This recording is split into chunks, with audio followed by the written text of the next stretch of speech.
नमस्कार। आज का मोटिवेशनल वीडियो है।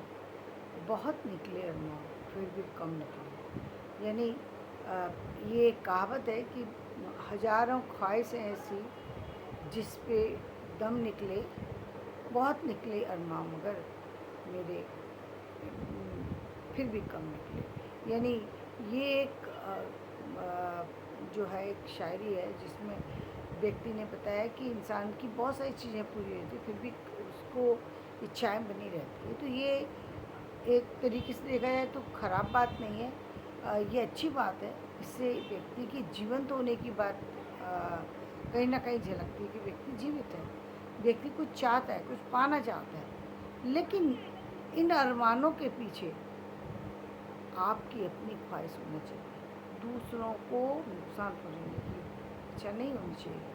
ख्वाहिश होना चाहिए, ख्वाहिश का इस्तेमाल किया गया है। यहाँ ऐसी कोई बात नहीं है जहाँ पर किसी और को नुकसान की बात की जा रही है। तो ख्वाहिश का होना तो अच्छा है। ख्वाहिश का होना तो बताता है जी, जो हम लोग सुनते आए ना कि हमें माया और मोह में नहीं पड़ना चाहिए। माया और मोह में ना पड़ना ठीक है। माया और मोह यदि उस तरीके का है जहाँ पर व्यक्ति कहीं किसी अपने को नुकसान पहुँचा रहा है और तब फ़र्क पड़ता है। यदि अपने को नुकसान नहीं पहुँचा रहा तो निश्चित रूप से उसको अपने माया और मोह के साथ ही जीवन को चलाना चाहिए। ये कैसी बात है? ये ठीक है। उसी तरह की जैसे जब अर्जुन को जब महाभारत की उसमें युद्ध में तो अर्जुन को मोह उत्पन्न हुआ। मोह किस चीज़ का? वहाँ पर मोह किस प्यार उसके कारण से, अपनों के कारण से वो उन पर इतनी लड़ाइयाँ लड़ चुका था। युद्ध में कभी वो हारा नहीं रहा, लेकिन जहाँ उसने अपने लोगों को देखा उसको लगा कि इन सारे लोगों से मैं लड़ने जा रहा हूँ जो मेरे अपने, मैं क्या करूँगा? मुझे सब कुछ मिल भी जाएगा, लेकिन इस सब को मैं पाकर करूँगा क्या? मुझे कुछ नहीं चाहिए। मैं तो हार गया। अर्जुन बीच में धनुष रख कर के खड़े हो गए और कृष्ण समझ गए कि इसको मोह हो रहा है। तब उन्होंने उस समय उनको ज्ञान दिया। क्यों ज्ञान दिया था? ज्ञान देने की आवश्यकता क्यों पड़ी? क्योंकि वो इसलिए उन्होंने कहा कि यहाँ पर तुम किसी को मारने के लिए युद्ध नहीं लड़ रहे हो कि किसी अपने को नुकसान पहुँचाना चाहते हो। यहाँ पर तुम्हारा युद्ध इसलिए है कि तुम धर्म के लिए युद्ध लड़ रहे हो, यानी अन्याय को समाप्त करना चाहते हो। ये लोग जो अन्याय से भरे हुए हैं, जिनके पास न्याय की कोई बात ही नहीं है, जो अपने मोह के कारण अंधे हो चुके हैं, उन व्यक्तियों को जगाने की आवश्यकता बहुत बड़ी रहती है। यदि उनको नहीं जगाया जाएगा तो वो इसी तरीके से जीवन में अपने कार्यों को करते रहेंगे और आज तक उन्होंने जितना नुकसान किया उससे ज़्यादा नुकसान करेंगे। जैसे कंस ने बहुत ज़्यादा नुकसान किया, उसने अपने परिवार का नुकसान नहीं किया, उसने पूरे समाज का नुकसान किया। जो भी बच्चे होते थे उनको ख़त्म कर देते थे। कितना बड़ा अपराध। हर घर को रुलाया, हर घर के बच्चे को रुलाया, एक नन्हे से जान जो कि जन्म लेने वाली है उसको रुलाया। बेशक ऐसा होता है, ये तो सच है कि परिवार में जब जन्म हम लेते हैं, जन्म के साथ साथ कुछ लोग हमारे मित्र और कुछ लोग हमारे शत्रु होते हैं। मित्र और शत्रु दोनों हमारे ही कर्मों का फल है। यानी वो लोग आए तो हमारे ही कारण से हैं, क्योंकि उनको उसी तरीके से अपने जीवन को चलाना है। हाँ, और उनको देख के कष्ट भी होता है, उनको देख के बुरा भी लगता है। लेकिन कुछ लोग जिनका हम ऋण लेकर के गए हैं, यदि वो शत्रुतावश काम कर रहे हैं तो फिर उनको सही करना बनता है। लेकिन यदि वो शत्रुता के कारण से नहीं कर रहे, बल्कि वो उनका स्वभाव ही ऐसा है, बल्कि वो ऐसे ही बने हैं, औरों से नहीं कर रहे हैं, आप ही से सिर्फ कर रहे हैं, निश्चित रूप से समस्या आपके पार्ट पर है, उनके पार्ट पर नहीं है। कि उनका आपके प्रति व्यवहार ऐसा क्यों है? दूसरों के प्रति तो नहीं है, लेकिन आपके प्रति है। यहाँ थोड़ा सा विषय गंभीर हो जाता है।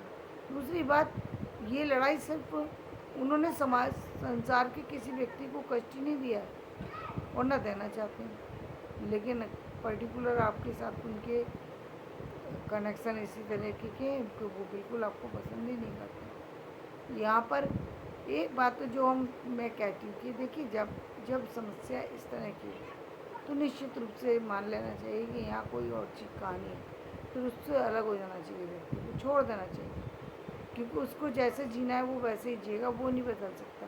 वो आया ही इसी कारण से। हो सकता है हमारे कर्म अच्छे हो जाएं और एक समय ऐसा आए कि शायद वो बदल जाए, एक समय, लेकिन उसकी गारंटी नहीं ली जा सकती। कुछ कर्मों की गारंटी ली जा सकती है, कुछ की गारंटी नहीं ली जा सकती। हमको लेकिन अपने जीवन में हमेशा अपनी ख्वाहिश पर ध्यान देना है। ख्वाहिश को पूरा जब तक करने की सोचेगा नहीं व्यक्ति, तब तक जीवन में सफल भी नहीं बन सकता। क्योंकि ख्वाहिश हुई और ख्वाहिश को उसने सिर्फ यही मैं सोच करके ख़त्म कर दिया कि मैं नहीं कर सकता, ये मान लिया, अपनी सामर्थ्य को कम मान लिया, अपने आप को कम मान लिया, या अपनी इच्छा शक्ति को आगे बढ़ने ही नहीं दिया। कई बार जब हम सुनते हैं कि अरे उतने ही सपने देखो जितनी औकात में है, यानी आपने सपने ही नहीं देखने दिए किसी को। बेचारा सपने देख के आगे तो बाद में बढ़ेगा, लेकिन उसको सपने देखने से मना कर दिया। एक बच्चा, एक नया फूल जो फूल खिला भी नहीं है, अभी अध खिला फूल है, उसको खिलने से पहले ही आपने कहा कि नहीं, अपनी पंखुड़ियों को फैलाना बंद कर दो, वो गलत है, वो गलत है। यदि आप किसी को बिना किसी कारण के रोक रहे हैं आगे बढ़ने से, ये गलत है। हाँ, यदि कारण है और आप रोक रहे हैं तो सही बात है कि यदि आपको लग रहा है आपका बच्चा कोई उद्दंडता की तरफ जा रहा है, तो निश्चित रूप से चाहे वो बच्चा आपकी माने या ना माने, निश्चित रूप से आपका धर्म है कि आप उसको रोकें, आप उसको सही का ज्ञान कराएं। कई बार गुरु का भी ये कर्तव्य होता है कि वो उसको रोके, समझाए। बेशक कई बार नुकसान होता है, गुरु को भी नुकसान पहुंचा देते हैं बच्चे, माता पिता को नुकसान पहुंचा देते हैं जो इस तरीके के उसमें होते हैं। हो सकता है कि नुकसान हो जाए, लेकिन आपका कर्तव्य क्या है?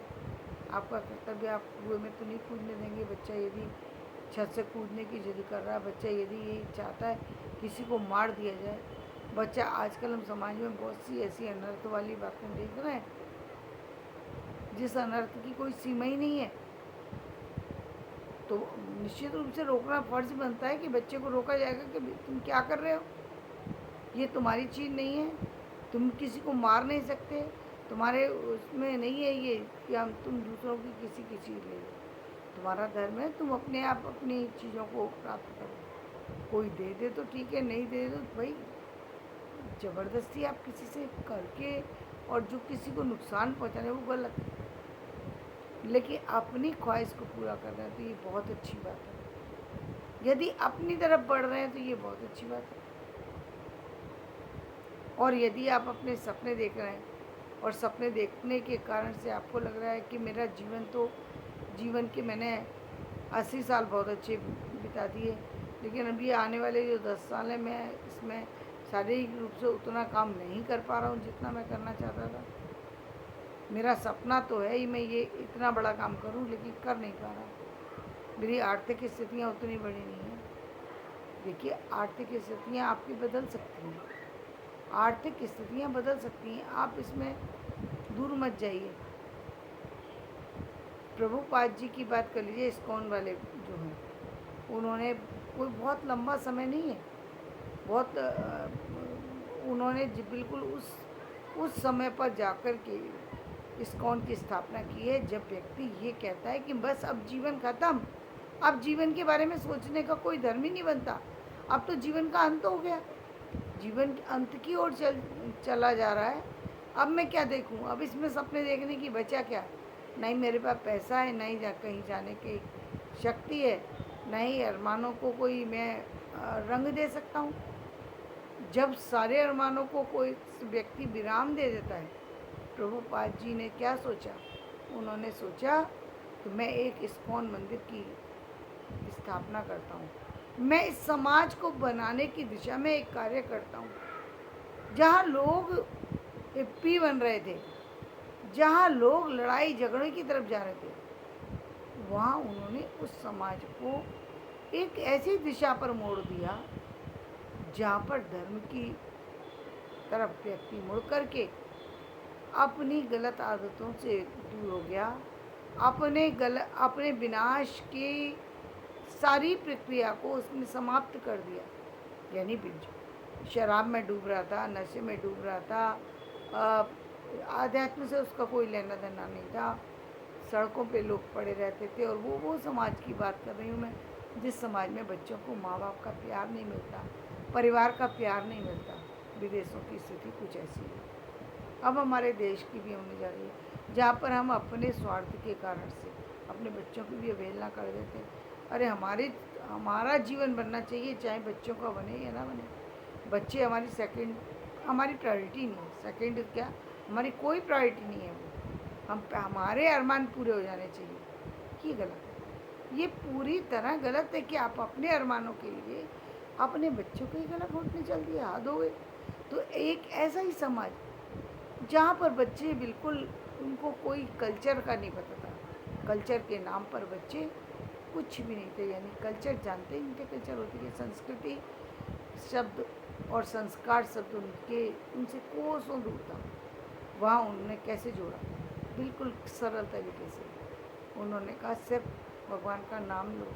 और ये भी नहीं कहा कि तुम्हें नाम के लिए कोई बैठना पड़ेगा, तुम्हें आधा घंटा तो निश्चित रूप से बैठना पड़ेगा, भगवान का नाम लेना पड़ेगा। नहीं, उन्होंने कहा तुम स्वतंत्र हो, जैसे चाहो, जो चाहो, जिस तरीके से चाहो उतना नाम लो।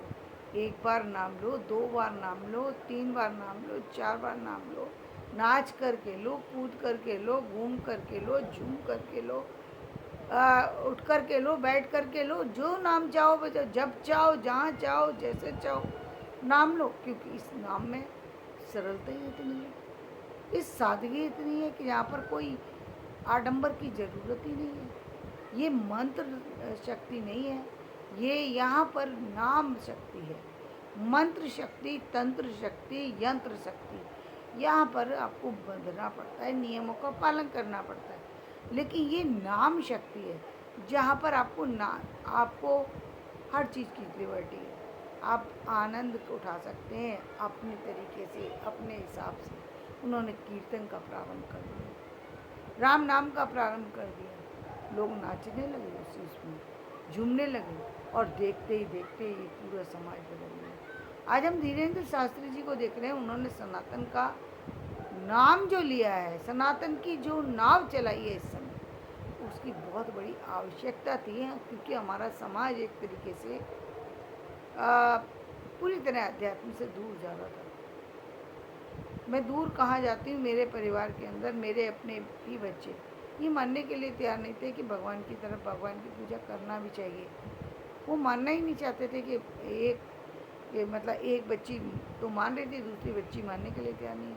इतना समय बर्बाद करने की ज़रूरत ही नहीं है, वो उसको बर्बादी कह रही थी। और ये किसी कारणवश, किसी स्वार्थवश मेरे हस्बैंड ने ही उसके अंदर डाला, जबकि खुद वो भगवान का नाम लेते थे, खुद डेली सुंदरकांड करते थे। लेकिन बच्चे के अंदर एक गलत भावना को क्यों विकसित किया था उन्होंने, अपने किसी स्वार्थ के लिए, मुझे नहीं मालूम। लेकिन वो बच्चे को गलत तरफ ट्रैक पर मोड़ा था। वो बच्चा आज उस समय जब वो चले गए, जबकि सारी परिस्थितियाँ बदल गई, अब वो प्रतिदिन अब हाथ जोड़ती है भगवान को, अब बिना जोड़े नहीं। अब भगवान का तुलसी जब तक उसके खाने में ना आ जाए तो वो नहीं खाती। पर प्रकृति बदलने लगी, तो अब प्रकृति बदलने में टाइम लेती है, लेकिन वो लिबर्टी जो दी गई उसको कि भाई तुम करो जैसे, क्योंकि उस ऐसे बच्चों को, जब बच्चा किसी चीज़ को मानना ही नहीं चाहता, वहाँ मानने के लिए, बाध्य करने के लिए माता पिता को बहुत कुछ सहन करना पड़ता है। वो अपनी संस्कृति से बहुत दूर चले गए हैं, उनको लौटने के लिए समय देना होगा। और ये समय प्रभुपाद जी ने दिया, बच्चों को बदला, धीरेन्द्र शास्त्री जी ने दिया, पूरे समाज को बदल दिया है। पूरा समाज आज सनातन का नाम ले रहा है।